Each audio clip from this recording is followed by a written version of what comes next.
Namaskar, everybody.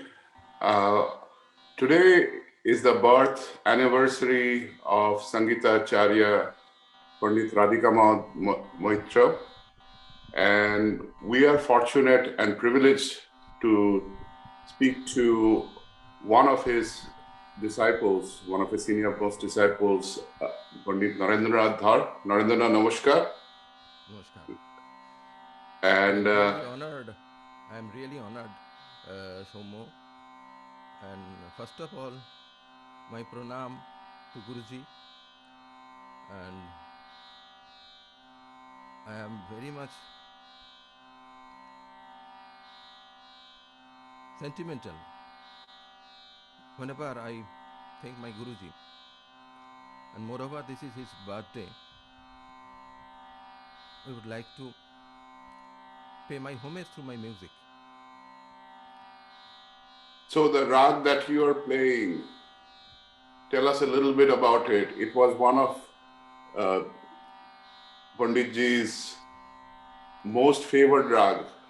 Yeah, it's Ra Kamod, and it's one of the most favorite rag of Guruji, Acharya Radhikaman Maitraji. My father was a disciple of Guruji, Pandit Radhikaman Maitraji, and he started learning from Guruji in 1949 in Calcutta. At that time, he was staying in the palace of Natur Maharaja in Bondel Gate. Uh, the first visit to Guruji's place, I think it was 1960 or 60, okay. My father uh, was going to meet him, and fortunately, he took me in his taxi, and I met Guruji at the age of 6. I still remember his wife and Guruji pat me on my back and give me some affectionate love the first time. Then the second uh, fact is very most sadful history in my life. That is, Guruji came to our house when my father expired on that day. That is 28th February 1962. Uh, uh, Uncle Buddhadev Dasgupta ji and Guruji both came to my house before the last journey. And the dead body was in my house. In fact, they were weeping at that time. That time I met him. Mm, Then, after a few weeks, he sent one person, Antu Kaku, Abuni Kaku, to my grandfather. He want to teach me. And my grandfather denied his request. My grandson is 6, 7 years old. I can't send him to your house. Then after another week, Guruji sent the same person with a message. He need not to come to my place. My senior most student, Sri Somarandranath Sikdar, Mera, my Sikdar Kaku, Pandit Somarandranath Sikdar ji will teach me. It was his order. And from that time, in 1962, mid 62, I started learning from my second guru, Pandit Somarandranath Sikdar. Uh,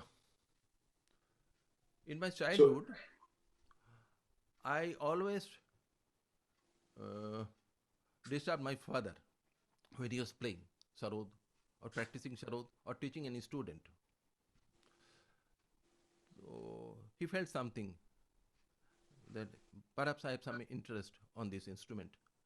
So one fine morning, I saw a sarod maker. I know him. his name was Durga. He came with a small sarod, and my father was very happy, and he tuned the sarod, and he just put the sarod before me when he was practicing, and he watched what I am doing with the sarod. So I used to copy what my father is doing, like this. So he taught me the Sare Gama Padha Nisha, only this billable thought. And it's between 61 and 62. My father expired in 28th of February 1962.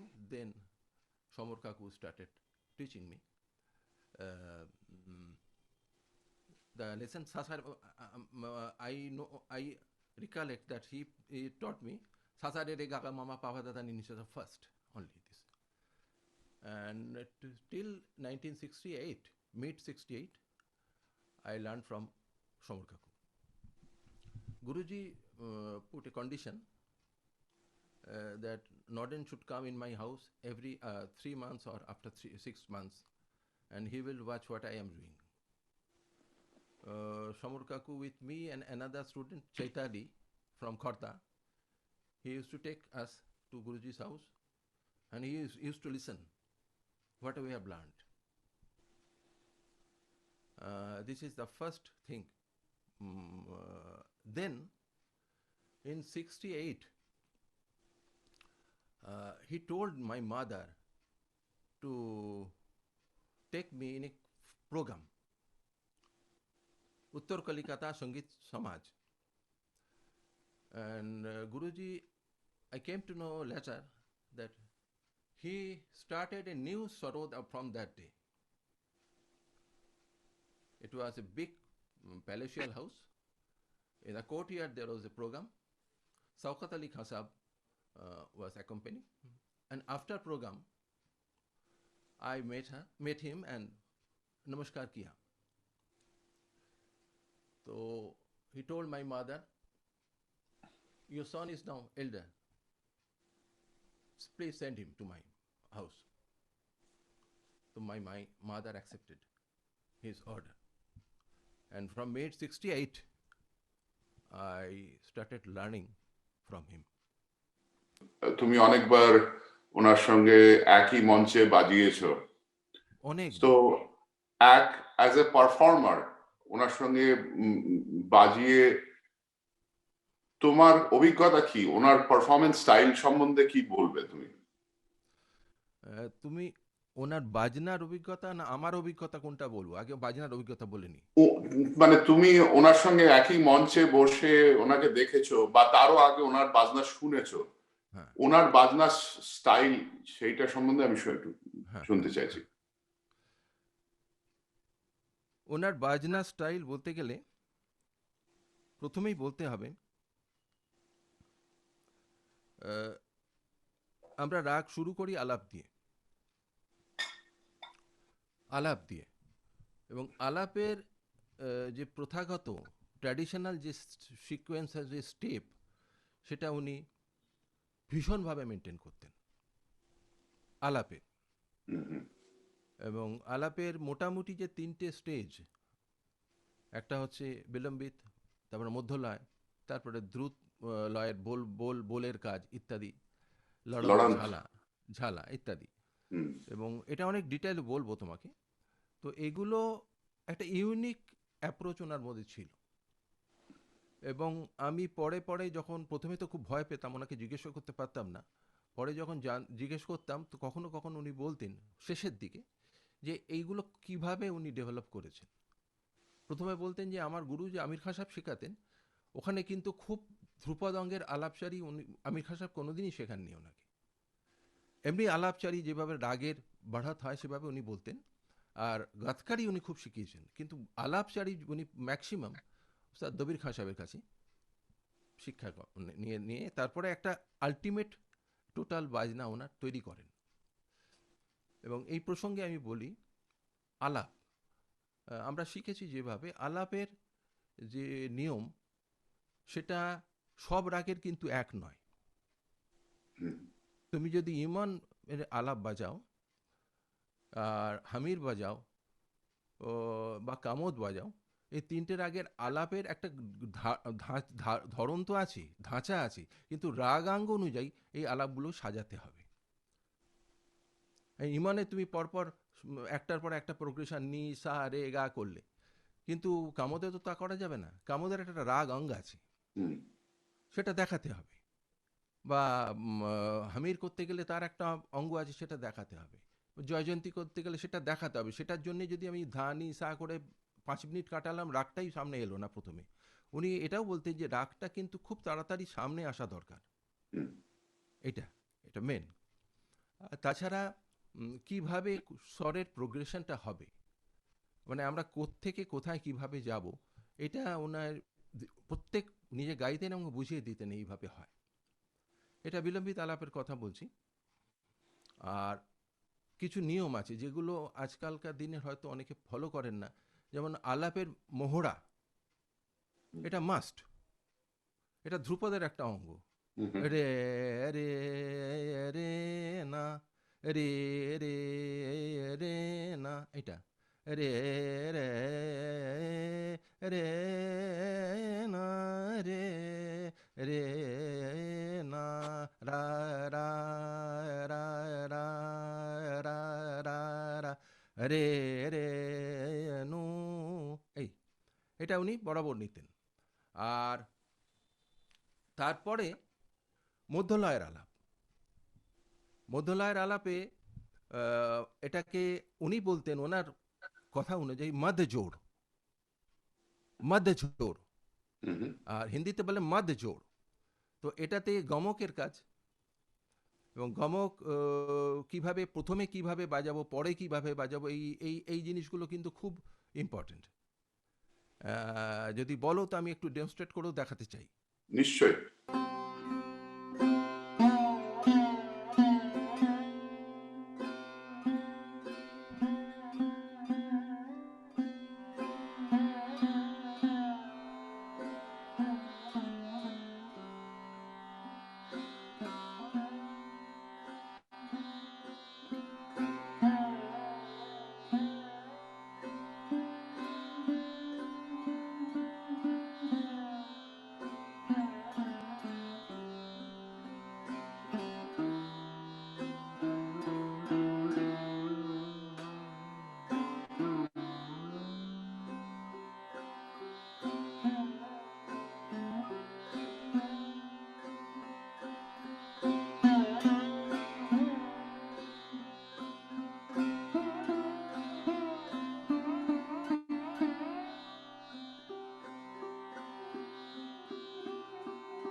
এইটা মধ্য জোরের কথা বাজালাম। Mhm. এরপরে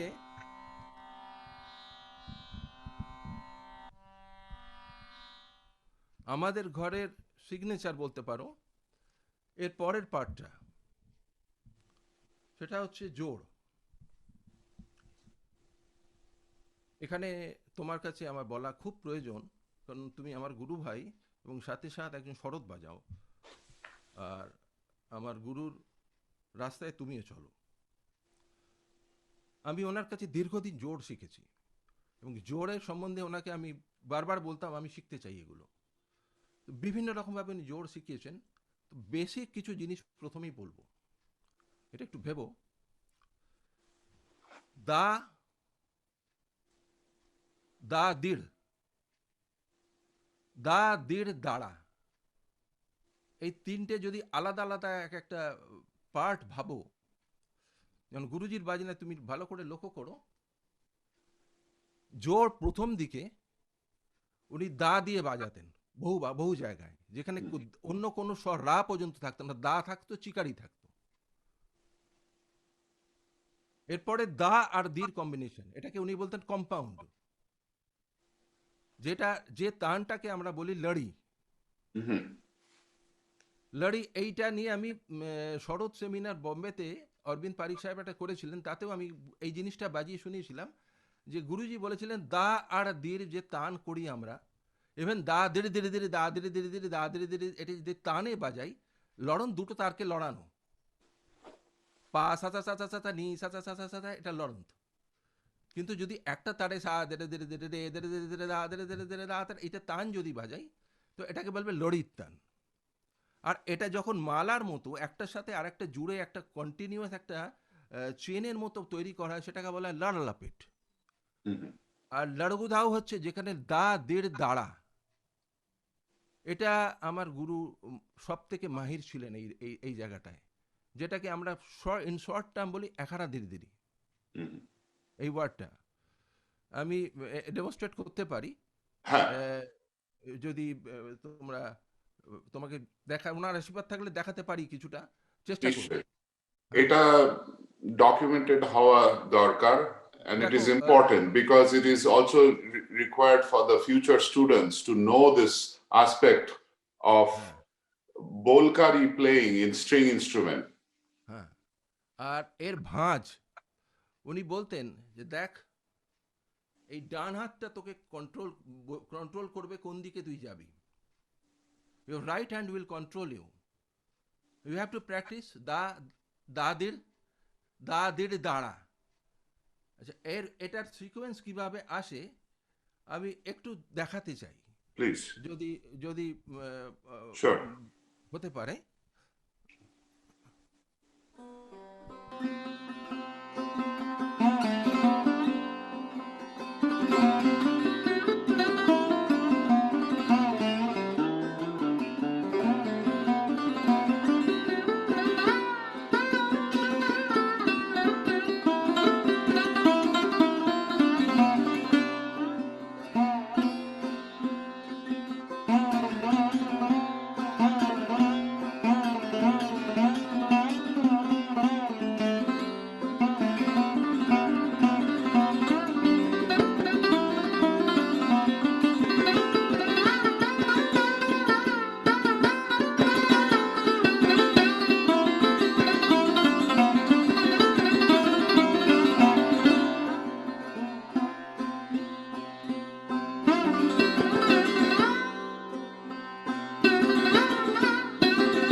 তিনটে আলাদা আলাদা,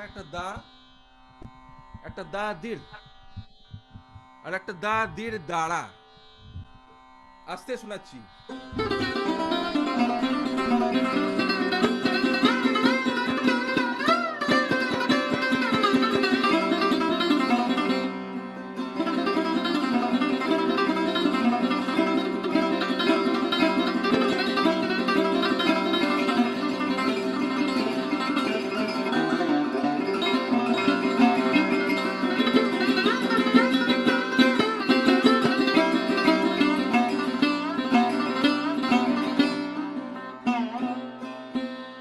আচ্ছা, তোমার কি মনে হয় এই বাজনার অঙ্গটা ওনার আগে ছিল, না এটা কি ওনার উদ্ভাবন? না, এটা ছিল। হুম, এটা এটা আমাদের রবাবীয়। ঘরে রবাব তো এই ভাঁজ বাজাতেই পারবে না। এখানা বাজাবে কি করে রবাবে? হুম। রবাব তো ধীরে ধীরে জিনিস। হ্যাঁ, কিন্তু বোলবানির কাজটা, ডান হাতের কাজটা রবাব থেকে। হ্যাঁ। এরপর লড়ন্তের পরে ঠোক। লড়ন্ত আর ঠোক উনি ঠোকের তো বিশাল জ্ঞান ছিল, কারণ উনি নেয়াত খাঁ সাহেবের কাছেও শিখেছিলেন। আমার গুরুজির মার কাছে উনি তো এনায়েত খাঁ সাহেবের ছাত্রী ছিলেন। তো লড় ঠোক। তো লড়টা আমি শোনা, লড় তো তুমি বাজাও, লড়ন্ত বাজাও। হুম। আর লড়ন্তেরও বিভিন্ন রকম ভাঁজ আছে, নিশ্চয়ই বাজাও।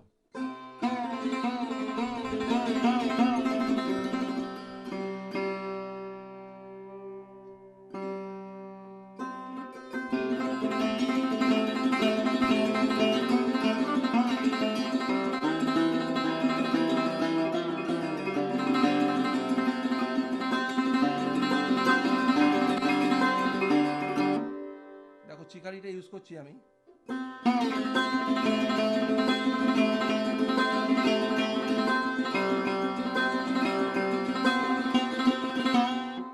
এই ঠোক, এটা তো লড়ন্তের সাথে মেলানো হচ্ছে।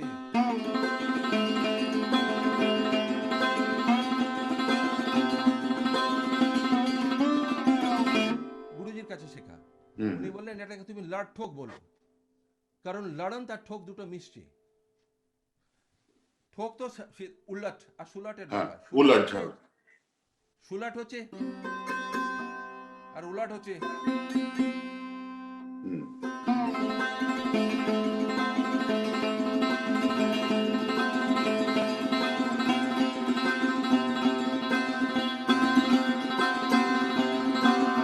ইত্যাদি। এরপর ঠোক হলো। তারপরে আরেকটি বিখ্যাত জিনিস, যেটা ওনার সাথে আমার ডুয়েট বাজাবার সুযোগ হয়েছিল, সেটা হচ্ছে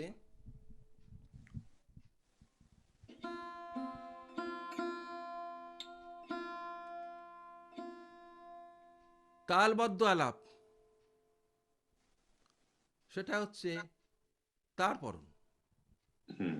তার রেকর্ডিং আমার কাছে আছে, খুব খারাপ, কিন্তু ওটা যদি রেস্টোর করা যায়, পাখোয়াজের সাথে একটা ডোড়া নিয়ে তার উপর পাখোয়াজের বোল বাজানো।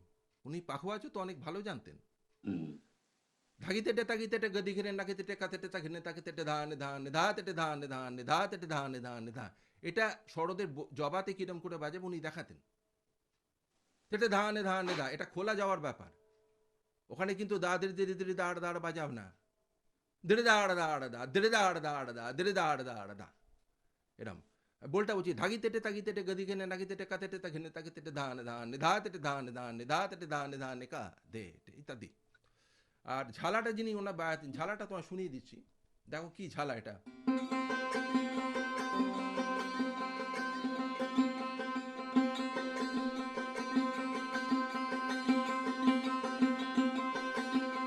এটা চৌতাল।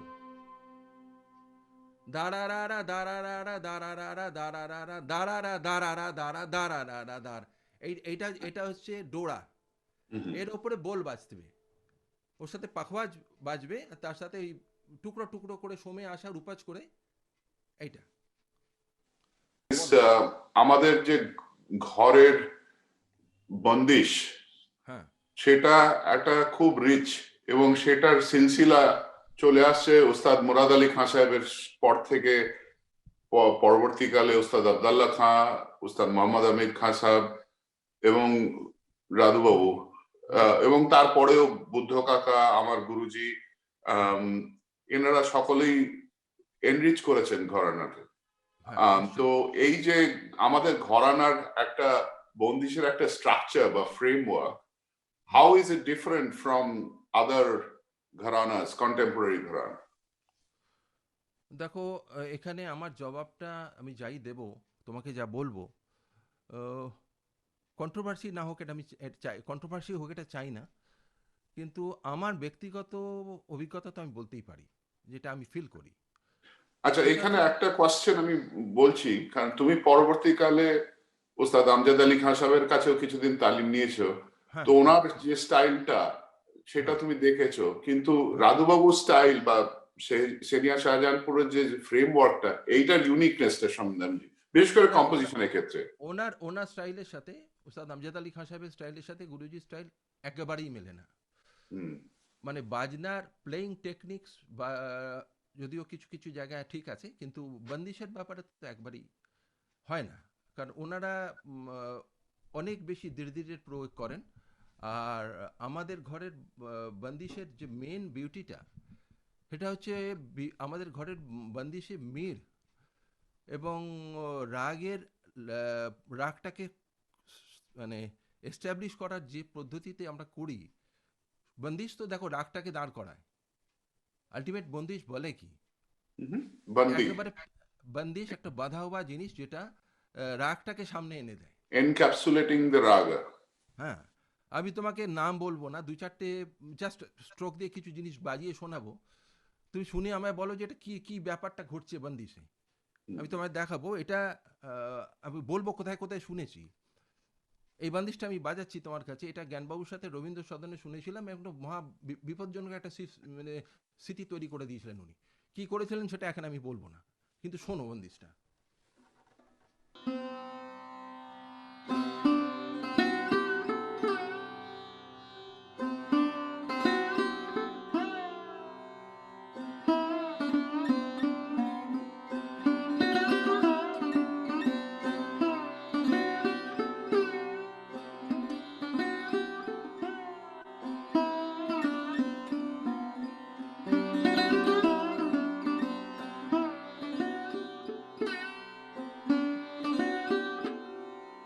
এই বন্দিশটাকে একটু সঙ্গত যারা করেন তাদের সামনে রাখলে অনেক সময় বিপদ সৃষ্টি হয়ে যায়, কারণ এর সোমটা কোথায় এটা ভাবা খুব মুশকিল। আমি এমনভাবে বাজাবো, আমি এখন এটা তো সিধে বাজালাম, এখন তোমাকে বাজিয়েছি না।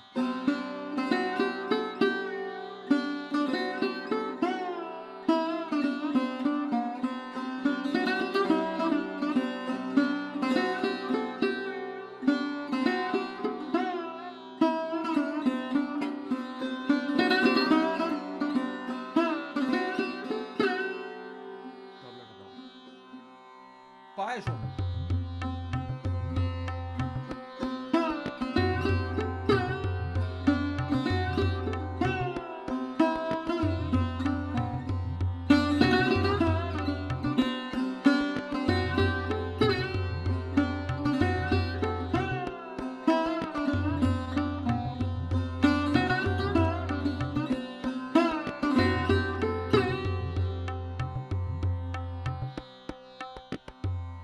এবং এটা কনফিউজিং, বিকজ এটা কিন্তু ওই পাতো সোম মনে হতে পারে, আবার রেতো সোম হতে মনে হতে পারে, আবার মনে হতে পারে চিকারিতে মানে উঠছে সোম থেকে।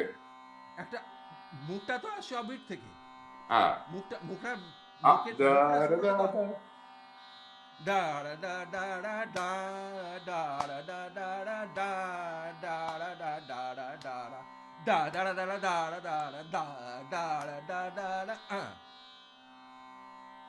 একটা খুব রেয়ার বন্দিশ শোনাচ্ছি, তার সোমটা দেখো, এই সোমের মানে ওনার কি অদ্ভুত অদ্ভুত বন্দিশ ছিল উনি ওনার স্টকে, এটা এটা এটা ট্যাক্সালি বন্দিশ।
গাত আব্দুল্লাহ খান সাহেব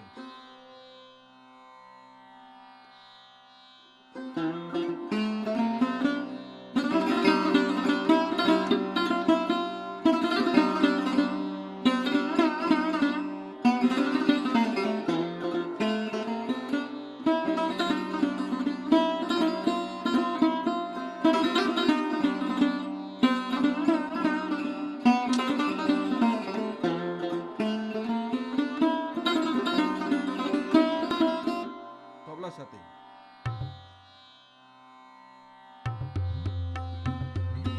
এটা ঝুঁকে ঝুঁকে যায় হ্যাঁ কাউকে গাতে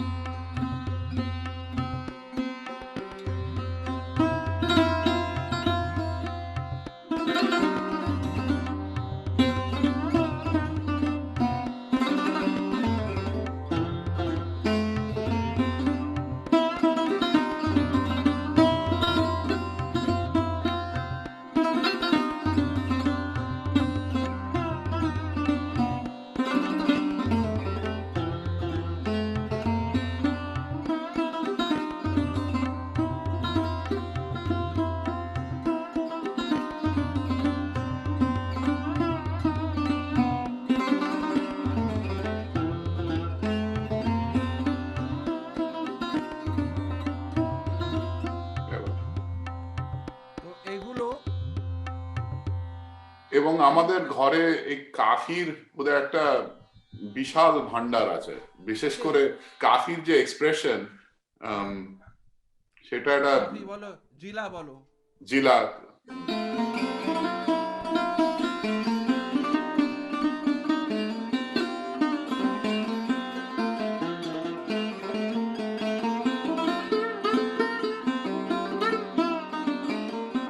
জানা কত শিখেছে এটা হ্যাঁ, এবং এটার একটা আড়া চৌতালের ভার্সনও আছে, হ্যাঁ হ্যাঁ আছে ওই দুটো করে মাত্রা অফ করে দিয়ে। হ্যাঁ তো আমাদের একটা আমার শেখার কিছু জিনিস আমি স্টেজে শিখেছি মানে তখন উনি শুরু করে দিলেন আমি বলছি জেঠু আমি তো জানি না চলো চলো চলো চলো মানে আমি স্টেজে কি করে চলবো মানে একটা কম্পোজিশন উনি বাজিয়েছিলেন শ্যামবাবুর বাড়িতে জাস্ট একটু শোনার চেষ্টা করো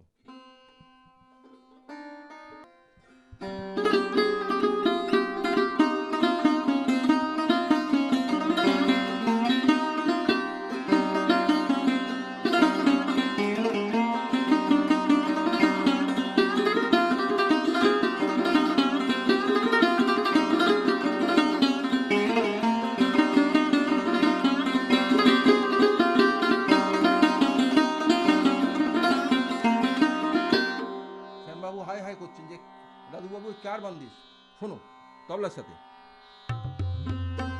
বাড়ি দেখো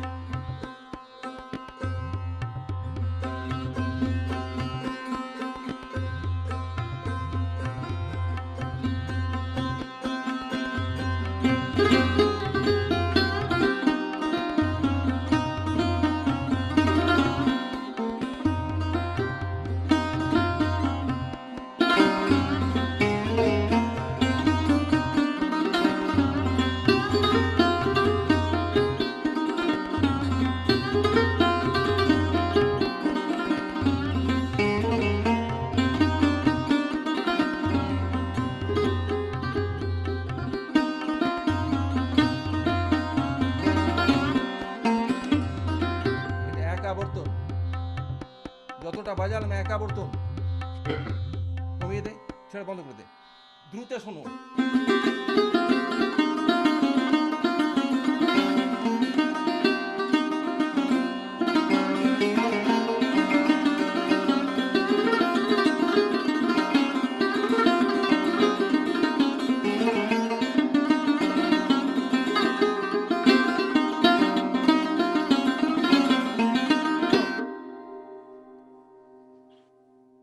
আর একটা কথা শোনো গুরুজি আর যোশীজি একসাথে মিলে আমার শুনিয়েছিলেন একটা গুরুজি বলেন তো যোশীজি আর একটা বলেন শুদ্ধ মধ্যমে সোম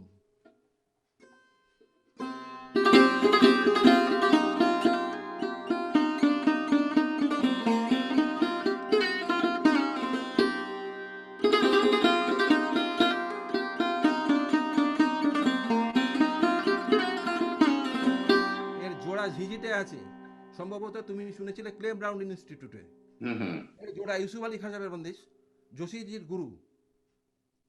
এটা শুদ্ধ মধ্যমে শোন, দেখো।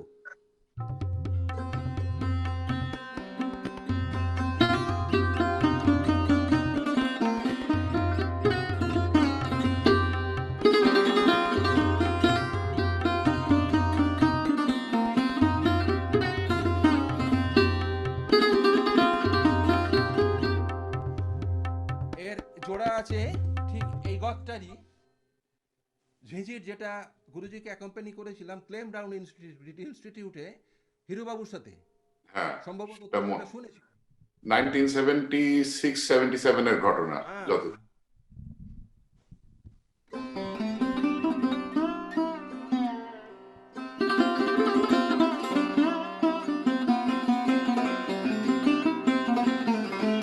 এই গদ। হুম হুম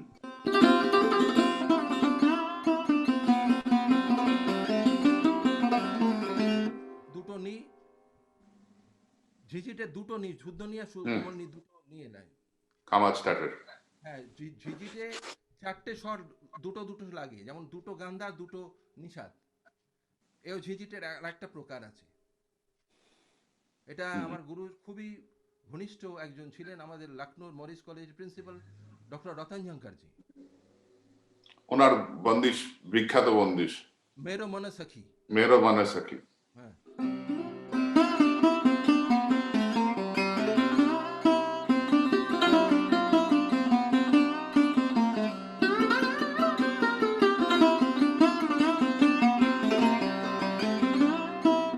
এই হুম। বলো এরপরে আর কি, আর বন্দিশের ব্যাপারে বলি। হ্যাঁ উনি তিন তাল ছাড়াও মানে অন্যান্য তালে বিশেষ করে ধামারে হ্যাঁ হ্যাঁ, এক্সটেন্সিভলি কম্পোজ করেছিলেন এবং জবাব জবাব নেই, ঝামার হ্যাঁ কম্পোজিশন। হ্যাঁ, এবং যেটা এখন যে স্টাইলটা অলমোস্ট অবলুপ্ত হয়ে যাচ্ছে মানে ধ্রুপদঙ্গের ধামার বা ইভেন ধ্রুপদ চৌতাল, সেটা ইনস্ট্রুমেন্টে কিভাবে উনি ইমবাইব করেছেন সেটা একটু শুনতে চাই। ধামার শিখবার পরে একদিন তো আমার উম, আমার মানে মাথা খারাপ হয়ে গেল ওনার কথা শুনে। ইনফ্যাক্ট ধামার শিখিয়েছেন, আমি খুব ধামার বাজাচ্ছি, খুব তেহাই টেহাই বাজাচ্ছি, ধামারের গদ গদ নিয়ে মানে মারপিট করছি আর কি। তো বললো, দেখ এগুলো কোনোটাই ধামার নয়, এগুলো তোরা যা বাজাচ্ছিস ধামার তালের গদ, ধামার তালে গদ বাজাচ্ছি, বা তোরা বাজাচ্ছিস এগুলো। ধামার বাজালে তাতে টান বাজে না, লয় বাঁট হয়। ভাবো কি বললেন, যে গদটা তুমি নেবে সেটাকে লয় বাঁট করে তার লয়কারি করে সেইখান থেকেই তোমাকে কাজ করতে হবে। হুম সেখানে তিন তালের তেহাই তুমি 14 মাত্রা বলে দু মাত্রা কমিয়ে বাজালে ওটা ধামার হবে না। যোশীজি ছিলেন, উনি বললেন ঠিক বলছেন উনি, তোমরা ধামার তাল বাজানো একটা জিনিস আর ধামার বাজানো আলাদা একটা জিনিস। রে রে রে রে রে রে দে রে দে রে না, রে রে রা, রে রা রা রা রা, আ রা, রে রে রে না, রে রে রে দে রে দে রে না, রে রে রা। হুম এইভাবে যদি ধামার বাজাও তুমি, রে গা মা বা গা মা রে সা রে নি সা রে, এই তান যদি এই তান যদি এতে বাজানো হয়, মা বাবা গা মা রে সা নি সা রে, মা বাবা গা মা রে সা নি সা রে, এ তো তিন তালের জিনিস হলো। তুমি ধামার বাজালে কোথায়? ধামারের একটা অঙ্গ আছে, প্রি প্রি প্রি অ্যারেঞ্জ তেহাই, প্রিফিক্স তেহাই, ধামারে বাজিয়ে তুমি দেখাবে যে তুমি সময় আসছো, হুম কিন্তু ধামারের কারেক্টারটা এস্টাবলিশ কি করে করবে? এই নি রে না, রে রে রে দে রে দা রা, এর দুগুণ তিগুণ করতে হবে, হুম তবে ধামার হলো।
উড়িয়া শুনবো।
গুরুজির কম্পোজিশন।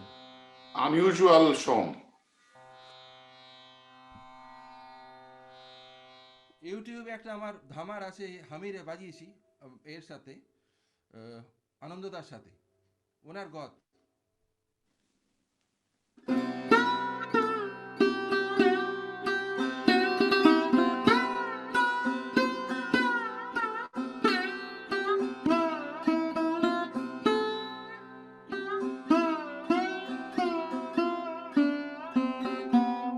এখানে রেফা সংগতিটা বলেছেন, এটা তুমি করবে, এটা একটা অদ্ভুত জিনিস।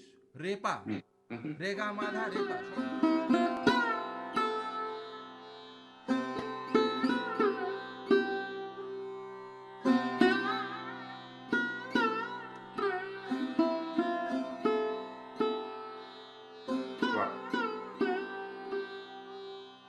তুমি বা বললে যে জায়গাটায় একটা জায়গায় খাড়া ধানিচ্ছি, নিধা করছি না, দেখো।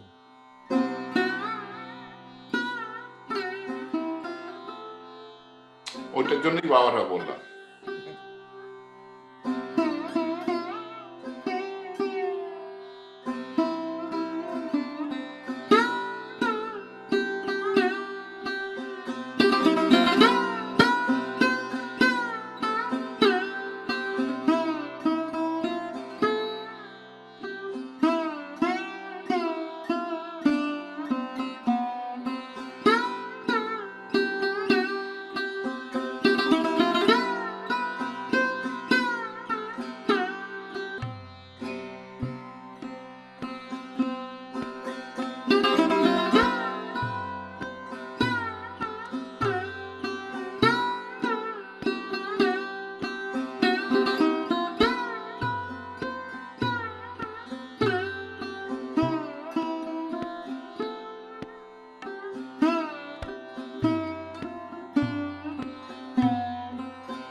যেটুকু শিখেছি শেয়ার করছি ভাই, যদি যতটুকু অপূর্ব। জানি আর কি।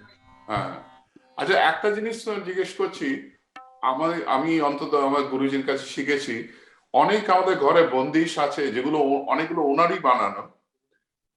আমরা যেমন বন্দিশের মধ্যে স্থায়ী মাঞ্জা অন্তরা আছে, কিছু কিছু বন্দিশে উনি অন্তরা অমিট করেছেন, ডেলিবারেটলি করেছেন। তার কারণটা কি তোমার মনে হয়? কারণ ওটা তো অন্তরা যে যত স্প্যান যতটা, সেই জায়গাতে ওরা টাচ করে যায়, হ্যাঁ মানে তার সব থেকে তার সব সায়ের কাছাকাছি চলে যায়। আমাকে উনি একটি বন্দিশ বোনাস দিয়েছিলেন দুর্গা হ্যাঁ, পূজায়। পুজো বোনাস। হ্যাঁ, পূজা বোনাস। তো আমি তোমার কাছে তোমাকে শেয়ার করছি, শোনো বন্দিশটা। মানে এই বন্দিশটা যেখানে যাই বাজিয়েছি, তারা বলেছেন এই বন্দিশটা খুব সুন্দর, আর তুমি তো ওর মর্মে মর্মে ঢুকে যাবে যখন বাজাবো, দেখো।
মানে স্বরগুলোকে এত সুন্দরভাবে মিক্স করে একটা জায়গায় সময়ে ল্যান্ড করছে, সেটা অপূর্ব। মানে ওনার ক্রিয়েটিভ জিনিয়াস, মানে it's shown and highlighted by this composition. হ্যাঁ, সো আজকে আমরা almost at the end of our time. আমি র্যাপ আপ করতে চাই একটু জিজ্ঞেস করে, মানে ওনার কম্পোজিশন, ওনার বাজনা স্টাইল নিয়ে অনেক কথা হলো। ওনার টিচিং স্টাইল, মানে তুমি কিছুটা টাচ করলে, আগে উনি স্টেজের উপরও শিখিয়েছেন, এবং মানে হি ফার্মলি বিলিভড ইন দ্য গুরু শিষ্য পরম্পরা। কিন্তু আজকে তুমি এত বছর ধরে ওনার সঙ্গে অ্যাসোসিয়েটেড থেকে, অ্যাজ এ টিচার বা as a guru, how do you see him? ওনার মতো গুরু আমার মতে সর্বকালে হবে না, সর্বকালে হবে না। কারণ একটা খুব তিক্ত কথা বলে তারপরে বাকিটা বলছি। ওনার কাছে যারা একবার ঘনিষ্ঠভাবে শিখেছে, তারা ওনার বাইরে, ওনার থেকে বেরোতে পারবে না। এরম জিনিস উনি উনি শেখাতেন। আর যেটা খাদ ছিল না একটু, রাগ। আমি একটা ঘটনা দিয়ে তারপরে তোমার প্রশ্নের জবাব দেবো। আমি যখন লখনৌয়ে চলে যাই তখন খুব ইরেগুলার হয়ে যেতাম, আর ওনার শরীর ভেঙে যাচ্ছে। আমি একদিন এসে বললাম যে আমি তো দূরে থাকি, আমার জন্য আপনার মেসেজ কি? আপনি আমি যদি কিছু বলতে চান, আমি সেই আদেশ পালন করতে চাই। বলে, 3টে প্রশ্ন তোমায় করব, আমার মেসেজ তুমিই বলবে। তখন বললেন যে তুমি কি বাজাও? আমি বললাম শরৎ। শরদে কি বাজাও? রাগ। রাগে কি বাজাও? বাজ। আমার জবাব আমি তোমায় দিয়ে দিয়েছি। 3টে কথা বোঝো। তুমি কি বাজাও? আমার জবাব ছিল শরৎ। শরদে কি বাজাও? রাগ। রাগে কি বাজাও? শরদের বাজ, বন্দিশ। এই 3টে জিনিস পিওর না বাজালে ওনার কাছে টেকা যেত না। এবং ওনার শিক্ষা প্রথম 2 বছর 3 বছর, তারপরে 10 বছর, তারপরে 15 বছর, এই স্প্যানে যদি ওনাকে বিচার করা যায়, ওনাকে যখন খুললাম, ওখানে দেখলাম যে উনি কী জিনিস, তখন বুঝতে পারলাম যে ওনার চিন্তাধারা, ওনার ফিলোসফি, ওর মিউজিকের কল্পনা, ওনার শেখাবার সিস্টেম আনপ্যারালাল। কারোর পক্ষে সেই জায়গায় পৌঁছানোই সম্ভব না।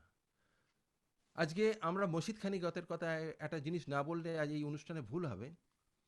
উনি বলেছিলেন 16 মাত্রার মসজিদ খানিগত ছিল না আগে বাবা। মসজিদ খানিগতের প্রস্তার হতো, বিস্তার নয়। এটা তুমিও নিশ্চয়ই জানো, একটা গত বাজাবার পরে ওপরের দিকে মন্দিরে চলে যেতেন।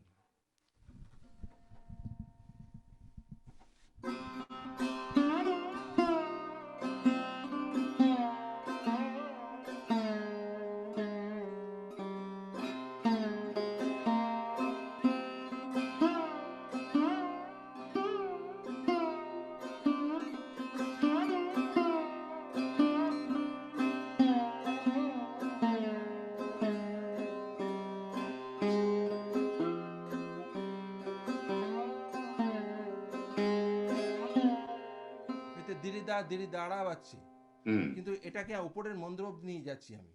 এর ওনার রেকর্ডিং শুনলেই পাবে। আস্থায় নেবার পরে মন্দিরে চলে যেতেন ওই দিরি দাঁড়া দাঁড়া এই বোলটা দিয়ে, এবং সেই তারপরে অন্তরা নিতেন, তারপরে ওই দিরি দাঁড়ার একটা প্রস্তার চলতো। That is what is called prostar, মানে the expansion of the rag vistar, but With not that in bowl. freestyle. না, not With the bowl. With the bowl. বিস্তারটা হচ্ছে ফ্রি স্টাইল, যেমন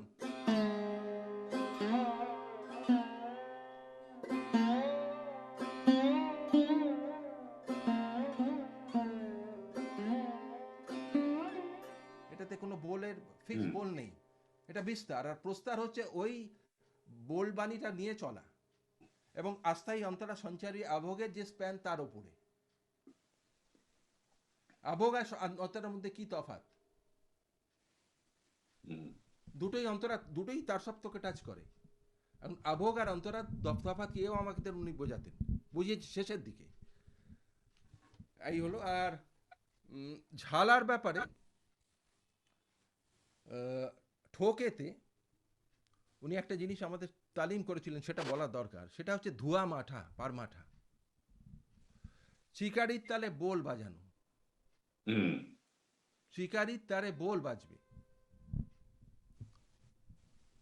এই অঙ্গটা হচ্ছে লড়ন্ত, ঠোক, ঝালা, তারপরন ধুয়া মাঠা পার মাঠা। এটা বিনের অঙ্গ। এই পর্যন্ত যেটুকু জানি ভাই বললাম। বাকি আবার কোনো সময় হলে এক একটা রাগের ওপরে, ধরো একটা রাগে 10টা বন্দিশ। আমি তো আজকে ভেবে এসেছিলাম যে একটা নতুন জিনিস তোমাকে শোনাবো, পরে শোনাবো নিশ্চয়ই। ভৈরবীতে সা থেকে সা অবধি 8টা সোম, মানে প্রথম গত্তে হবে সায়ে সোম, দ্বিতীয় গত্তে হবে রেতে সোম। এটা আমি শুনেছি অনেক, তবে 2-3টে শোনাই তোমাকে।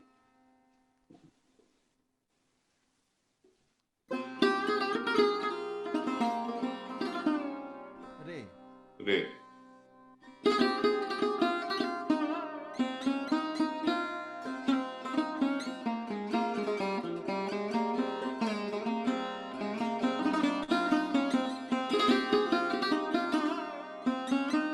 গায়ে সোম।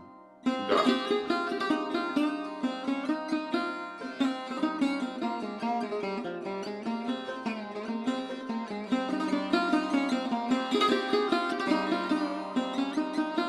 তারপর একটা মা শুনিয়েছি,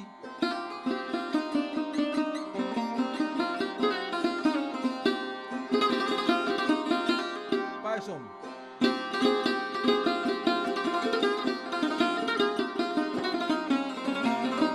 ধায়সম।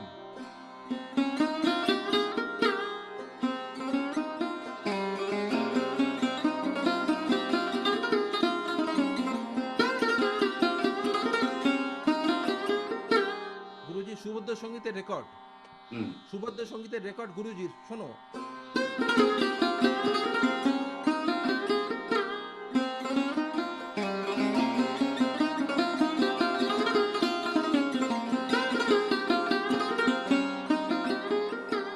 তাই তো।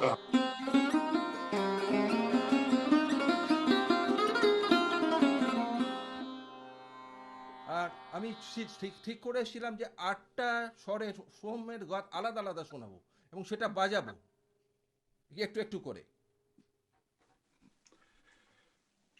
ভারী সুন্দর। নিশ্চয়ই এটা নিয়ে আমরা আরেকদিন বসবো। আজকে অনুমতি চাইছি। অনেক অনেক ধন্যবাদ। Many thanks to you. And এই যে অভিজ্ঞতাগুলো শোনালে, দিস ইজ প্রাইসলেস। এবং এটা একটা অ্যাসোসিয়েশন থেকে তৈরি হয় এবং এটা আমাদের, তুমি তো নিশ্চয়ই, আমরাও সকলে মিলে এটাকে এগিয়ে নিয়ে যাওয়ার চেষ্টা করি। হ্যাঁ, আর এই বলে আজকে শেষ করি। থ্যাংক ইউ অনেক অ্যাগেন। শুভেচ্ছা, অনেক শুভেচ্ছা নিও, ভালোবাসা নিও। আর এই যে তুমি কাজ করছো তার সাথে আমি সব সময় আছি, এই অ্যাসুরেন্স তোমাকে আমি দিলাম। শিওর। এবং তোমার এটা যখন নিয়ে আমরা আবার ভবিষ্যতে বসবার চেষ্টা করব। হ্যাঁ থ্যাংক ইউ।